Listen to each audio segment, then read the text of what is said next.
आज इस छोटे से वीडियो में हम सीखते हैं कि किसी भी हम एटम का इलेक्ट्रॉन, प्रोटॉन और न्यूट्रॉन कैसे निकाल सकते हैं। और ये निकालना बेहद ही आसान होता है, आप एक वीडियो में छोटे से क्लिप में आप सीख सकते हैं।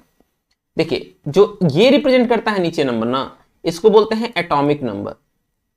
Atomic number. और ऊपर वाला क्या होता है बेटा? Atomic mass. एटॉमिक मास होता है। ओके, एटॉमिक नंबर को हम जेड से रिप्रेजेंट करते हैं और जेड की वैल्यू कितना हो गया? 11 हो गया।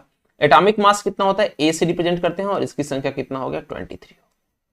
ठीक है, इसमें हमें फाइंड आउट क्या करना है? इलेक्ट्रॉन फाइंड आउट करना है, प्रोटॉन फाइंड आउट करना है और साथ ही हमें फाइंड आउट करना है क्या? न्यूट्रॉन भी फाइंड आउट करना है।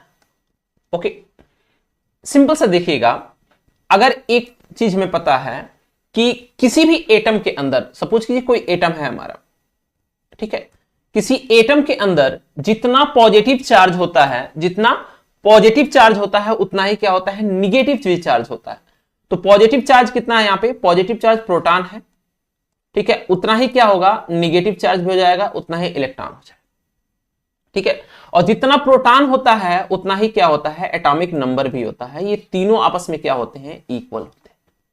ठीक, तो यहां भी देखें तो एटॉमिक नंबर कितना है? एटॉमिक नंबर 11 है, 11 है, तो प्रोटॉन भी क्या हो गया? यहां से प्रोटॉन भी क्या होगा? 11 होगा, यानी 11 होगा, और इलेक्ट्रॉन भी क्या हो गया? यहां से 11 ही होगा, दोनों इक्वल हो जाएंगे। रही बात न्यूट्रॉन की, तो एक चीज हम पढ़ते आ रहे हैं, जो न्यूक्लियस होता है, न्यूक्लियस में कौन रहता है? प्रोटॉन रहता है और प्लस का न्यूट्रॉन रहता है, और साइड में कौन रहता है? इलेक्ट्रॉन रहता है। इसके चारों तरफ रिवॉल्विंग घूमता रहता है। अब एक चीज बताइए यहां से, क्योंकि हमें एक चीज पता है कि इलेक्ट्रॉन होता है, उसका मास जो होता है वो निग्लेजिबल होता है।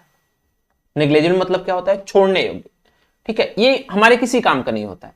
तो इसमें इलेक्ट्रॉन का मास अगर हम छोड़ दें फिलहाल में, तो जो भी एटम होता है, एटम का सारा मास, एटम का जो सारा मास आता है उसके प्रोटॉन और उसके न्यूट्रॉन की वजह से आता है। ओके, तो यहां से हमें एक फार्मूला और मिल गया। अगर यहां से न्यूट्रॉन फाइंड आउट करें तो न्यूट्रॉन कितना मिल जाएगा? एटॉमिक मास और माइनस का प्रोटॉन। ओके, यहां से एटॉमिक मास कितना है? 23, और माइनस का यहां से कर लें कितना? 11 करेंगे, कितना आ जाएगा? 12 के इक्वल। तो न्यूट्रॉन इसमें कितना हो जाएगा? 12।